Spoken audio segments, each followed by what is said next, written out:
Hello everyone, welcome back to Vidyalaya. तो आज की इस वीडियो में हम बात करेंगे इंटीग्रेशन पर।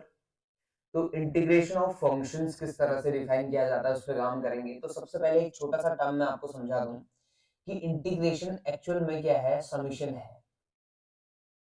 इंटीग्रेशन जो है वो एक्चुअल में क्या है, समेशन है। समेशन का मतलब होता है फंक्शनल वैल्यूज का जोड़, यानी कि हम जोड़ने की जो विधि है उसी को हम क्या कहते हैं, समेशन कहते हैं। तो इसमें दो तरह से होता है आपका, एक तो ये डिस्क्रीट डेटा का समेशन होता है और एक होता है आपका कंटीन्यूअस डेटा का समेशन। कंटीन्यूअस का मतलब हो गया जैसे एज हो गई, हाइट हो गई, लेंथ हो गई, ये कंटीन्यूअस में आ जाती है। ठीक है, जैसे एज है, एज को हम नहीं कह सकते, डिस्क्रीट नहीं कह सकते कि 1 साल का है फिर कोई डायरेक्ट 2 साल का नहीं हो जाता, उसे हर एक पल जीना पड़ेगा तभी वो जाके क्या होगा, 2 साल का, ऐसे 3 साल एंड सो ऑन। तो कंटीन्यूअस का मतलब हो गया अगर कोई फंक्शन जो है कंटीन्यूअस है तो उसके समेशन को हम बेसिकली क्या कहते हैं, इंटीग्रेशन कहते हैं। ये साइन लगाया जाता है। और कोई डिस्क्रीट है तो इस तरह का साइन लगाया जाता है कि आपका, आपने जो क्लास 10th में पढ़ा होगा स्टेट्स पे, है ना, इस तरह का हम साइन लगाते हैं। हम कहते हैं कि i is equal to 1 to n। इसका मतलब होता है जैसे मान लो f x बोल दिया या f i बोल दिया मैंने, ठीक, या x equal to 1 to n। तो यहाँ क्या हो जाएगा, इसका मायने क्या हो जाएंगे एक्चुअल में, ये हो जाएगा f1 plus f2 plus f3 plus and so on, कहाँ तक, fn। तो ये डिस्क्रीट हो गया। डिस्क्रीट का मतलब है जो जंप करके चलते हैं, यानी कि एक के बाद वो डायरेक्टली 2 पर डिफाइंड होगा, 2 के बाद डायरेक्टली कहाँ डिफाइंड होगा, 3 पर। यानी कि 1 से लेके 2 के बीच वो डिफाइंड नहीं है। 1 पे डिफाइंड था, फिर डायरेक्टली कहाँ, 2 पर डिफाइंड था, फिर डायरेक्टली 3 पर होगा, 4 पर होगा, 5 पर होगा, ऐसे डिफाइंड होगा। तो ये डिस्क्रीट हो गई क्योंकि जंप करके चल रहा है। लेकिन जो फंक्शंस कंटीन्यूअस होते हैं, कंटीन्यूअस का मतलब है 1 से लेके 2 तक हर जगह डिफाइंड है, 2 से लेके 3 तक भी हर जगह डिफाइंड है, ऐसे ऐसे चलते जा रहे जो, उनको हम कहते हैं आपका कंटीन्यूअस फंक्शंस। तो इनके लिए जो समेशन के लिए तरीका अपनाया जाता है वो एक्चुअल में कौन है, इंटीग्रेशन है। डिस्क्रीट के लिए क्या अपनाया जाता है, समेशन अपनाया जाता है, जो आप पहले भी पढ़ चुके होंगे, है ना। ठीक, तो फिलहाल आज हम बात करने वाले हैं इंटीग्रेशन की, तो ऑब्वियस आपका कंटीन्यूअस फंक्शंस की ही बात होगी। क्लियर, ठीक। तो चलिए जी आइए स्टार्ट करें इंटीग्रेशन, है ना। तो इंटीग्रेशन में तुम्हें ध्यान देना है कि आपको दो तरह के फंक्शंस के साथ डील करना होगा, या दो तरह के इंटीग्रेशन की मैं बात कर सकता हूँ। एक हो गया इंडेफिनिट, ठीक, और एक हो गया डेफिनिट। इंडेफिनिट का मतलब है लिमिट्स यूज नहीं होंगी, और यहाँ कौन यूज हो जाएगा, लिमिट्स यूज हो जाएंगी। यानी कहां से कहां तक जाना है ये पता चल जाएगा इसमें, ठीक है। यहाँ आपको पता नहीं चलेगा कहां से कहां तक जाना है। जैसे सपोज करो integration of sine x dx बोल दिया, तो आपने इसका आंसर तो लिखना है, लेकिन ये आपका क्या होगा, इंडेफिनिट कहलाएगा। अगर मान लिया क्वेश्चन ऐसा आ जाए 0 to π/2 sin x cos x sine, मान लिया इस तरह का क्वेश्चन है, ठीक। तो ये जहां पे लिमिट्स दे दी है वो डेफिनेट में काउंट होगा, और जहां लिमिट्स नहीं है वो इंडेफिनेट में काउंट हो जाएगा। क्लियर है इतना, ठीक। यहाँ तक तो आपको समझ आ गया होगा। अब मैं आपके कुछ बेसिक फॉर्मूले पे आऊंगा कि जो बेसिक फॉर्मूला हमारी रिक्वायरमेंट है यहाँ पर, उसकी हम बात करेंगे, ठीक। और उससे पहले एक चीज और आप समझ जाएंगे, इंटीग्रेशन को ही हम कहते हैं एंटी डेरिवेटिव। एंटी डेरिवेटिव यानी कहने का मतलब है डिफरेंशिएशन का जस्ट अपोजिट है ये। यानी किसी फंक्शन का डिफरेंशिएशन अगर 1 है ना, तो 1 का इंटीग्रेशन वो फंक्शन हो जाएगा। क्लियर है इतना, ठीक। चलिए जी समझते हैं इसके कुछ फॉर्मूले की हम बात करते हैं, देखते हैं कि फॉर्मूले किस तरह से काम आता है हमारे, ठीक। अगर आपको सभी को डिफरेंशिएशन आता है, इससे पहले की सारी वीडियोस में हमने एक्चुअल में इससे जो पहला पोर्शन था हमारा वो बेसिकली डिफरेंशिएशन ही था, ठीक। तो वो सारी चीजें अगर आप लोगों ने देखी हैं तो आपको कोई प्रॉब्लम नहीं होने वाली। और कोई नया है चैनल पे तो प्लीज जाके पुरानी वीडियोस को भी चेक करें, और साथ ही साथ सब्सक्राइब भी कर लीजिए इस चीज को, ठीक है। चलिए जी स्टार्ट करते हैं। पहला जो फॉर्मूला है, अगर x to the power n का आप इंटीग्रेशन करना चाह रहे हैं, ये यहाँ याद रखना आपने, ये जो dx है ना, साथ में ये साइन और ये dx जो है इंटीग्रेशन के लिए यूज हो जाएगा। क्लियर है, ठीक। dx बताएगा आपको किसके रेस्पेक्ट में आप क्या करना चाह रहे हैं, इंटीग्रेशन करना चाह रहे हैं, ठीक। तो x to the power n का जो डेरिवेटिव है वो क्या हो जाता है, x to the power n plus 1 upon n plus 1, और यहाँ आ जाएगा आपका क्या, प्लस सी। सी का मतलब है आर्बिट्रेरी कांस्टेंट,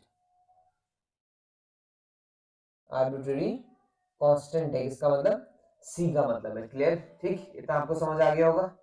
डन। चलिए अब सेकंड चीज एक और समझिए, इंटीग्रेशन ऑफ साइन एक्स। अगर आपको साइन एक्स का इंटीग्रेशन करना है तो साइन एक्स का इंटीग्रेशन क्या हो जाएगा, माइनस ऑफ कॉस एक्स हो जाएगा प्लस सी। और कॉस एक्स का इंटीग्रेशन साइन एक्स हो जाता है। तो ध्यान देना ये इनके साइन चेंज हो गए हैं। देखो कॉस एक्स का जो डिफरेंशिएशन हुआ करता था वो क्या हुआ करता था, माइनस साइन एक्स, और साइन एक्स का डिफरेंशिएशन क्या हुआ करता था, कॉस एक्स। लेकिन यहाँ पे चेंज हो गया है, इंटीग्रेशन के दौरान इनके साइन चेंज हो गए हैं। ठीक है, तो ये चीज आपको समझनी है। ठीक, क्लियर था? चलिए फोर्थ पे आओ, कौन आगे फिर, टेन। टेन एक्स का इंटीग्रेशन क्या हो जाता है, लॉग ऑफ सेक एक्स कहते हैं हम इसको, या simply minus log of cos x plus c. Plus c पहले वाले में भी होगा। ठीक है, अब ऐसे ही अगला इंटीग्रेशन ऑफ कॉट एक्स अगर आप बात करेंगे तो ये हो जाएगा लॉग ऑफ साइन एक्स या minus of log of cosec x हो जाएगा प्लस सी। ठीक, और इंटीग्रेशन ऑफ सेक एक्स की अगर आप बात करते हैं तो इंटीग्रेशन ऑफ सेक एक्स क्या हो जाएगा, log of sec x plus ten x plus c. Integration of cosec x की अगर आप बात करते हैं तो ये आ जाता है log of cosec x minus cot x. ठीक, ये तो हो गए बेसिक बेसिक, यानी कि जिसमें हमने ट्रिग्नोमेट्री भी कवर कर ली, और जो एल्जेब्रिक है, एल्जेब्रिक का मतलब है x to the power n से मेरा एल्जेब्रिक का मतलब। ठीक, और यहाँ एक चीज याद रखना, जहां पे एल्जेब्रिक की मैं बात कर रहा हूँ, इसमें जब इंटीग्रेशन करते हो आप x to the power n का, तो यहाँ जो n होना चाहिए ना, n नॉट इक्वल टू -1 होना चाहिए। क्यों? क्योंकि अगर -1 के बराबर हो गया तो अपॉन में क्या हो जाएगा, 0 हो जाएगा, गड़बड़ हो जाएगी। ठीक, तो यानी कि सिंपली 1 अपॉन एक्स को छोड़ के बाकी सबका इंटीग्रेशन आप इसकी मदद से कर सकते हैं। तो 1 अपॉन एक्स का क्या होता है वो देख लेते हैं। Integration of 1 upon x, 1 upon x dx equal to हो जाता है log x प्लस सी। ठीक है, जो एक्सेप्शनल केस था -1 के लिए डिफाइन नहीं हो पा रहा था, तो -1 के लिए कौन आता है, इंटीग्रेशन इसका log x आ जाता है, उसमें कोई प्रॉब्लम नहीं है। ठीक है, अब एक चीज और मैं क्लियर कर दूं आपको, अगर सपोज करो किसी ने पूछ लिया आपसे integration of cos x dy क्या होगा, ध्यान से सुनिएगा इसको, cos x dy, तो डायरेक्ट आप ये मत कर देना cos x का इंटीग्रेशन कर देंगे आप विद रिस्पेक्ट टू x, ऐसा नहीं है। यहाँ क्या ध्यान देना है कि ये डिफाइन करेगा कि फंक्शन कौन है, किसके रेस्पेक्ट में इंटीग्रेशन होने हैं। dy लिखा है, इसका मतलब y के रेस्पेक्ट में इंटीग्रेशन होने हैं। तो cos x जो है क्या हो जाएगा, कांस्टेंट हो जाएगा, उसको आप बाहर छोड़ सकते हैं, तो इंटीग्रेशन ऑफ 1 dy हो जाएगा ये, जो कि आंसर आ जाएगा कितना, cos x ऐसे रहेगा, इनटू में आएगा y और प्लस में c। ठीक, तो ये भी फोकस करना कि आपका कभी कभी इस तरह के क्वेश्चन भी पूछ सकता है कि कोई आपका मल्टीपल चॉइस आपको दिखाई देगा इस तरह का, कि आपका जहां फंक्शन तो अलग वेरिएबल के रेस्पेक्ट में दिख रहा है और दूसरा अंदर कोई दूसरा वेरिएबल दिखाई दे रहा है। तो इसे और मोर कन्वीनियंट करूं, कोई दूसरा एग्जांपल लूं मैं आपके लिए, तो ऐसा हो सकता है, देखो integration of cos alpha dx हो सकता है। ठीक, इसके बारे में पूछ सकता है आपसे कि इसका इंटीग्रेशन क्या होगा। ठीक, तो इसका इंटीग्रेशन आपका क्या हो जाएगा, x cos alpha plus c। ठीक, कर लेंगे इतना। अब बात करते हैं, थोड़ा सा आगे बढ़ते हैं, इनवर्स को इंक्लूड करते हैं। तो integration of 1 upon under root of 1 minus x square dx, इसका जो इंटीग्रेशन हो जाता है वो हो जाता है साइन इनवर्स x प्लस सी, या सिंपली कह सकते हो माइनस कॉस इनवर्स x भी कह सकते हो इसको आप, जरूरत पड़ने पर जैसा लिखना चाहे। ऐसे ही 1 अपॉन 1 प्लस एक्स स्क्वायर है, इसका इंटीग्रेशन क्या होगा, tan inverse x plus c होगा, लेकिन जरूरत पड़ने पे minus cot inverse x plus c भी आप कह सकते हैं। ऐसे ही 1 upon x under root of 1 minus x square, ये मॉड ऑफ एक्स कर देना, dx इक्वल टू आपका क्या आ जाएगा, sec inverse x plus c आ जाएगा, लेकिन इसी को आप लिख सकते हैं minus of cosec inverse x plus c. ठीक, ये चीज हो जाएगी। फिर उसके बाद अगले की बात मैं कर लूँ, कौन आया, अच्छा 6 के 6 हमने डिफाइन कर लिया इसमें, ठीक है।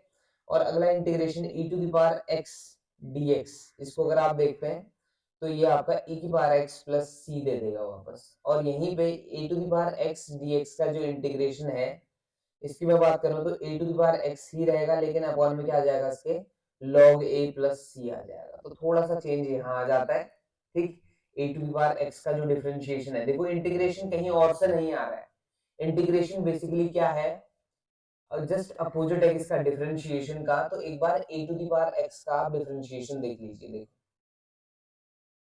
Differentiation of a to the power x equal to क्या होता है, a to the power x log a हो जाता था, याद है। तो इस कांस्टेंट को राइट में भेज दो, सर लेफ्ट में भेज दो, तो डी बाई डी एक्स ऐसे रहा 1 अपॉन लॉग ए आता है ये पहले, और यहाँ क्या आता है a to the power x equal to a to the power x। अब ये d by d x of constant को अंदर भेज सकते, कोई प्रॉब्लम नहीं होने वाली है, अपॉन लॉग ए ये लिख दिया मैंने, इक्वल टू क्या है a to the power x। अब taking integration on both side, समझ लो ये दोनों तो एक दूसरे के अपोजिट है तो हट जाएंगे, तो क्या बच जाएगा a to the power x upon log a, और आर्बिट्रेरी कांस्टेंट c, और राइट में क्या आ जाएगा a to the power x integration dx। तो देखो a to the power x dx का इंटीग्रेशन ये आ जाएगा a to the power x upon log a plus c। ठीक, तो ये इंपॉर्टेंट है, इसको ध्यान देना आप, क्लियर है। तो ये बेसिक इंटीग्रेशन जितने थे वो सारे के सारे आपको लिखा दिए गए हैं, ठीक है। अब बात करेंगे, थोड़ा सा आगे बढ़ेंगे चीजों के बारे में, ठीक। अब थोड़ा सा देख लेते हैं कि क्वेश्चंस किस तरह से किए जाते हैं और कितने तरह के हमें इंटीग्रेशन यानी इंडेफिनिट इंटीग्रेशन जो है वो कितने तरह के हमें पढ़ने हैं, और इसकी एक दो प्रॉपर्टीज की मैं बात कर लेता हूँ जिससे और क्लियर हो जाए चीजें, ठीक। तो प्रॉपर्टीज की बात करते हैं इंडेफिनिट की। तो पहली चीज आपने ध्यान देनी है कि अगर आपका integration of f x plus g x दिखाई देता है कहीं पे, यानी कि दो फंक्शंस दिख रहे हैं आपको, तो आप आसानी से इंटीग्रेशन को डिस्ट्रीब्यूट कर सकते हैं, कोई प्रॉब्लम नहीं होने वाली। ठीक, जैसे फॉर एग्जांपल ये दिख गया sin x plus cos x दिख गया, इसका इंटीग्रेशन आपने करना है, तो आप क्या करेंगे, integration of sin x dx plus integration of cos x dx। तो sin x का इंटीग्रेशन आप सभी जानते हैं क्या हो जाएगा, माइनस ऑफ cos x हो जाएगा, और cos का integration sin of x plus c, ये आंसर आ जाएगा। तो ये डिस्ट्रीब्यूट हो जाता है, और कभी कभी आप यूज भी कर लेते हैं, लेकिन आपको इस प्रॉपर्टी का पता नहीं है, पर फिर भी यूज कर लेते हैं ना, ऐसा रहता है कई दफा। चलिए, तो पहली प्रॉपर्टी समझ आ गई। दूसरी प्रॉपर्टी क्या है, इंटीग्रेशन ऑफ के एफ एक्स अगर आपको दिखाई देता है dx, तो कांस्टेंट को आप बाहर ले सकते हैं, कोई प्रॉब्लम नहीं है। कांस्टेंट का मतलब है अदर देन दिस वेरिएबल, यानी कोई भी चीज अगर आपको दिख रही है जिसमें x इंक्लूडेड नहीं है तो वो कांस्टेंट कहलाएगा, उसको आप आसानी से बाहर ले सकते हैं, फिर आप इंटीग्रेशन की प्रोसेस को आगे बढ़ा सकते हैं। क्लियर इतना, ठीक, इतना समझ आ गया होगा। देन अब कुछ इंटीग्रेशंस को मैं सॉल्व करके दूं आपके सामने, तो आपको क्लियर हो चीजें कि किस तरह से काम किया जा सकता है, ठीक। तो जैसे सपोज करो कोई इंटीग्रेशन है इस तरह का, तो ये जो फॉर्मूले लिखा है ना इन्हीं से काम बन जाएगा अभी, ठीक है। बेसिक बेसिक इंटीग्रेशन की मैं बात कर रहा हूँ। उसके बाद जो टिपिकल वाला पोर्शन आता है तो वो क्या क्या कहलाता है, किस तरह से उस पे क्वेश्चंस करते हैं, वो भी आप समझ जाएंगे। ये है जैसे मान लो question x cube plus 5x² minus 4/x²। तो सबसे पहले चीज आपके दिमाग में आनी चाहिए कि आपके पास जो फॉर्मूले हैं उनकी मदद से क्या ये बन पा रहा है ना, या उसकी तरह हम इसको कन्वर्ट कर पा रहे हैं, कि या इसे हम सिर्फ अलजेब्रिक बना पा रहे हैं, पॉलिनोमियल बना पा रहे हैं, वो सारी चीजें आपने ध्यान देनी है। तो आपका पहला काम जब इस तरह के क्वेश्चन होंगे तो इनको डिस्ट्रीब्यूट कर देना है, यानी डिनोमिनेटर जो है हर एक न्यूमरेटर को डिस्ट्रीब्यूट कर दो, हमारी प्रॉब्लम आधी हो जाएगी, है ना। ये हो गया। अब आप यहाँ सॉल्व करते हैं तो ये बन गया x, ये बन गया 5, और यहाँ बन गया 4x⁻⁻2 और dx। अब आप क्या करो, इंटीग्रेशन को डिस्ट्रीब्यूट कर दो, डिस्ट्रीब्यूट करेंगे तो ये देखो x है, x का जो डेरिवेटिव है, सॉरी इंटीग्रेशन होगा इसका क्या हो जाएगा x² अपॉन 2, और ये 5 है ओनली, तो dx का क्या हो जाएगा साथ में 5x हो जाएगा, माइनस ये कैसे सॉल्व करेंगे, 4x टू दी पावर कितना है -2, तो एक पावर बढ़ानी है इसमें, है ना, x की पावर क्या हो जाएगी -1, उसी से क्या भी करेंगे डिवाइड, प्लस में क्या आ जाएगा c, तो फाइनल आंसर आपका कुछ इस तरह से आपको दिखाई देगा, +4/x+c, ठीक। और जहां पे कांस्टेंट है वहां पे x कैसे आ रहा है वो आप देख सकते हैं, देखो मैं ये ले सकता हूँ 5x टू दी पावर कितना 0, इसका इंटीग्रेशन करूंगा तो 5 को तो बाहर ले आऊंगा, कोई प्रॉब्लम नहीं, x की पावर क्या हो जाएगा 0 + 1/0 + 1, दैट इज ये आ जाएगा 5x, ठीक है। इस वजह से जहां जहां कांस्टेंट है वहां x इंक्लूड हो जा रहा है, ये रीजन है इसका, ठीक है, क्लियर हो गया होगा, ठीक। तो इस तरह से आपने क्वेश्चंस को करना है, ठीक। और यहाँ पे ना आपका जो हम पहले भी पढ़ चुके हैं 11th क्लास की जो ट्रिग्नोमेट्री की जितनी भी वीडियोस हमने बनाई हैं वो पूरी डिटेल में ट्रिग्नोमेट्री है उधर, और उससे रिलेटेड कुछ फॉर्मूले थे जैसे sin 2x का फॉर्मूला, cos 2x का फॉर्मूला, वो सारे काम आने वाले हैं आपको, बिना ट्रिग्नोमेट्री के आपका इंटीग्रेशन पॉसिबल ही नहीं है, ठीक है, उसके बिना काम नहीं हो पाएगा, तो इतना समझ लेना, ठीक। जैसे एक क्वेश्चन और है, सॉरी हो जाएगा ये क्वेश्चन, आगे बढ़ते हैं कि मेथड्स ऑफ इंटीग्रेशन क्या क्या होती है, मैं उसको थोड़ा सा आपको समझा दूं कि मेथड्स ऑफ इंटीग्रेशन यानी कि आपको डेफिनेट तक पहुंचने के लिए क्या क्या आना जरूरी है, सिंपल ये कॉन्सेप्ट है, ठीक है। पहली चीज, पहला जो मेथड है वो है सब्स्टिट्यूशन, यानी सब्स्टिट्यूशन मेथड तो आपको आना ही आना चाहिए, मैं समझाऊंगा वो सारी चीजें समझाऊंगा, इसमें प्रॉब्लम नहीं है, ठीक। पहली मेथड है इंटीग्रेशन बाय सब्स्टिट्यूशन, ये बहुत इंपॉर्टेंट है कि हम किसी तीसरे वेरिएबल की मदद या किसी दूसरे वेरिएबल की मदद किस तरह से लेते हैं इसमें, ठीक है। और सेकंड है पार्शियल फ्रैक्शन का यूज करना, ये बहुत इंपॉर्टेंट है, पार्शियल फ्रैक्शन बीच में थोड़ा सा बताया हुआ था जब लेबनीज वगैरह बता रहा था मैं आपको, ठीक। और थर्ड जो कॉन्सेप्ट है हमारा वो बाई पार्ट, ठीक, बाई पार्ट का मतलब प्रोडक्ट रूल सिंपली, ठीक, मल्टीप्लिकेशन रूल है, उसी को हम बाई पार्ट कहते हैं। तो ये तीन तरह का इंटीग्रेशन पढ़ना है आपने इंडेफिनिट के अंदर, ताकि आपकी महारत हासिल हो पाए किसके लिए, डेफिनिट के लिए भी, ठीक है। बेसिकली यही तीन आपका क्या है इंटीग्रेशन की मेथड्स हैं, सब्स्टिट्यूशन हो गया, पार्शियल फ्रैक्शन हो गया और बाई पार्ट्स हो गया, बाकी सारे की सारी सब मेथड में आपका इंक्लूड हो जाएंगी, क्लियर था, ठीक। अब थोड़ा सा बात कर लेते हैं कि आपका सब्स्टिट्यूशन को किस तरह से आप थोड़ा हैंडल कर पाएंगे, ठीक। तो इंटीग्रेशन बाय सब्स्टिट्यूशन,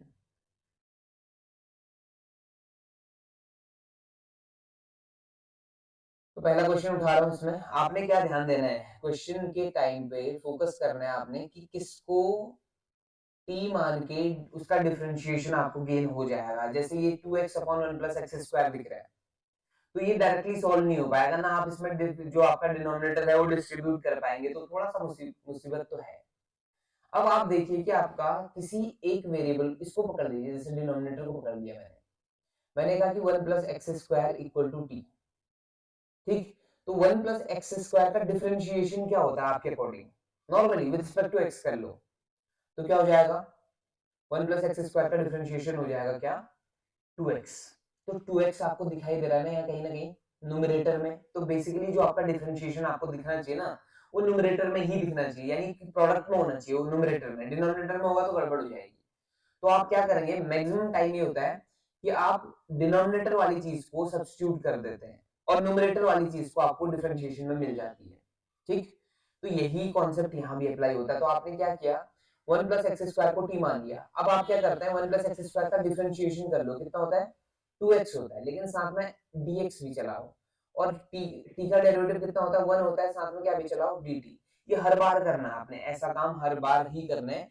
या मान के चलो कि आप किसी थर्ड वेरिएबल के रिस्पेक्ट में डिफरेंशिएट कर रहे हैं, जैसे ये था ना मैंने कहा था ना 1 + x² = t था, इसको थीटा के रिस्पेक्ट में डिफरेंशिएट करते हैं तो क्या आता 1 का 0 x² का 2x, लेकिन साथ में क्या आता है dx/d थीटा आ गया, और 1 t का डेरिवेटिव 1 पर dt अपॉन क्या आ जाता है d थीटा, तो d थीटा से d थीटा गया समझो, लेकिन ऐसा होता नहीं है, पर ये आपका क्या बन जाएगा, ये 2x dx = dt, इस तरह का कॉन्सेप्ट आपका यूज हो रहा है, ये आप समझ सकते हैं थोड़ी देर के लिए समझने के लिए, ठीक है। बाकी सब्स्टिट्यूशन आप समझ जाएंगे किस तरह से डील होगी इसमें, ठीक है, क्लियर है यहाँ तक। अब सारा सब्स्टिट्यूशन कर लो, जो क्वेश्चन था इसको मैं आई इक्वल टू लिख रहा हूँ, तो आई इक्वल टू क्या बन जाएगा, इंटीग्रेशन ऐसे रहेगा, 1 प्लस एक्स स्क्वायर की जगह आपने क्या लिख दिया, टी लिख दिया, और ये जो 2x dx वाला पोर्शन है, 2x dx, ये किस में कन्वर्ट हो गया, dt में कन्वर्ट हो गया। अब ये वेरिएबल चेंज हो गया, बाकी सारा का सारा मेथड वही रहेगा, 1 अपॉन टी, यानी 1 अपॉन एक्स का इंटीग्रेशन क्या हुआ करता था, log x, तो 1 अपॉन टी का हो जाएगा log t प्लस c, तो यानी कि ये बन जाएगा log t, t की वैल्यू वापस पुट करो, t की वैल्यू थी कितनी, 1 plus x square plus c। तो सब्स्टिट्यूशन इस तरह से काम करता है। एक क्वेश्चन और उठाते हैं, ठीक है, जैसे मान लो ये है 1 upon x into log x to the power m, ये है क्वेश्चन, इसका आपने इंटीग्रेशन करना है। तो अब आप क्या करेंगे, आप एक पोर्शन को पकड़ लीजिए, एक बार चेक कर लीजिए रफली कि किसे टी मान के दूसरा वाला आपका dt में कवर हो जा रहा है। तो मैंने log x को t मान लिया, मैंने कहा let log x equal to क्या, t, तो इसका जो डिफरेंशिएशन है वो क्या हो जाएगा, 1 upon x dx equal to dt हो जाएगा। तो 1 अपॉन x dx देखो कवर हो गया dt में, और log x को क्या मानने वाला हूँ t, तो ये जो इंटीग्रेशन है i, ये आपको कुछ इस तरह से दिखाई देगा, आपको क्या, ये बन जाएगा आपका dt upon t to the power m, है ना, log x को हमने t माना था तो उसकी पावर कितनी है m, इसे ऊपर ले आओ न्यूमरेटर में, तो ये t की पावर माइनस m बन जाएगा, और dt इसका इंटीग्रेशन आप जानते हैं t की power minus m plus 1 upon minus m plus 1 plus c, that's it, इतना सा आपका सॉल्यूशन है। तो ये इस तरह से सब्स्टिट्यूशन किया जाता है, आप नॉर्मली काम नहीं कर सकते इसमें, इस तरह आपने क्या करने पड़ेंगे, सब्स्टिट्यूशन करने पड़ेंगे, उसके बाद ये क्वेश्चंस जो हैं चेंज हो जाएंगे, ठीक है। अब एक छोटा सा क्वेश्चन और देख लो, देखो अगर आपको दिखाई दे integration of x into under root of x plus two dx, अब यहाँ पे आपको प्रोडक्ट रूल नहीं आता है, आप क्या करेंगे, फिर से यूज करेंगे किसका, यानी सब्स्टिट्यूशन का, यानी सब्स्टिट्यूट कैसे करना है वो समझ लो। देखो जो अंडर रूट के अंदर फंसी हुई चीज है उसको पकड़ लो आप, फंसी हुई चीज को t मान लो, x plus two equal to क्या, t, तो डिफरेंशिएशन क्या हो जाएगा, dx इक्वल टू dt हो जाएगा। तो यहाँ आप देख रहे हैं कि यहाँ x अकेला है, तो x को निकाल लो ना यहाँ से, x इक्वल टू क्या हो जाएगा, t माइनस टू, तो सारे सब्स्टिट्यूशन जब आप करते हैं तो i इज इक्वल टू क्या आ जाएगा, ये आ जाएगा t माइनस टू, और ये अंडर रूट ऑफ t, और ये क्या बन जाएगा dt, क्योंकि dx सिंपली क्या बन रहा है, dt बन रहा है। अब देखो आप अंडर रूट t को अंदर मल्टीप्लाई कर सकते हैं, अब प्रॉब्लम नहीं है, यहाँ आप x को अंदर मल्टीप्लाई कर भी पाते हैं ना, एक्स स्क्वायर बन के जाता हो, तो लेकिन कोई फायदा नहीं था आपका, अंडर रूट की वजह से ना इंटीग्रेशन फंस रहा था, यहाँ पे ऐसी प्रॉब्लम नहीं है। अब अंडर रूट टी को अगर आप अंदर मल्टीप्लाई करते हैं ना, तो ये अंदर क्या है, टी की पावर 1 है, और अंडर रूट टी का मतलब होता है टी की पावर हाफ, तो 1 प्लस हाफ कितना हो जाएगा, 3/2, तो ये हो जाएगा t to the power 3/2 minus 2 into t to the power कितना, हाफ, ये अंदर मल्टीप्लाई कर दिया मैंने इसको, ठीक है। अब आप इंटीग्रेट करिए इसको जरा, ये क्या आएगा, टी टू दी पावर कितना, 5/2, और ये 2/5 हो जाएगा जब डिवाइड करेंगे, माइनस ऐसे ही 2 इंटू 3/2 का हो जाएगा 2/3, और ये टी की पावर कितना, 3/2 प्लस सी, और लास्ट स्टेप आपका क्या है, टी की जगह वैल्यू वापस से पुट करना आपका काम है अगला, ठीक है।